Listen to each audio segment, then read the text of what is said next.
10. Tonight, growing tensions between Governor Hochul and thousands of correctional officers on strike outside of prisons across the state. We've done everything we can to encourage them to get back to work. Many of them want to go back, but their voice isn't being heard.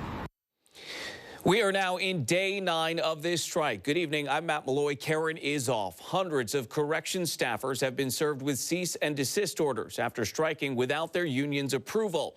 The governor delivering a message today hoping to bring an end to the illegal strike. But as 13 WHAM's Lowell Rose explains, it appears the two sides are still far apart. Let me be clear.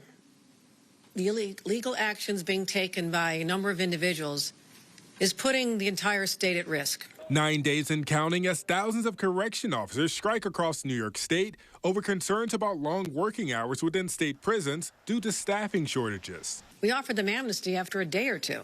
They could have gone back. You made your point. Thank you. We hear you. I get it. The hours and shifts are too long. David Washburn, a retired corrections officer, has been standing along the picket line outside of Groveland Correctional Facility in support of the striking workers. The reason we've all stepped out here again, many of them were ready to quit. And that's still the message. If this isn't resolved, they'll resign. If it is resolved, I know some that are still resigning.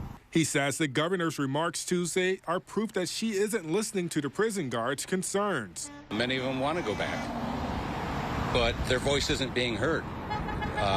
And that's the example in her news conference today. I don't know what they're talking about. I don't know what they want. We just settled a good contract. You're not listening to what we're asking for is the point. The Department of Corrections and Community Supervision says several hundred COs returned to work last Friday, but thousands remain on strike.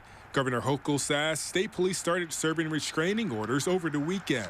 We've done everything we can to encourage them to get back to work. They know they're in violation of the New York State Taylor Law. They also are in violation of a temporary restraining order to return to work. The governor says 380 people have been served so far, a process that's happening in batches through the state's attorney general's office.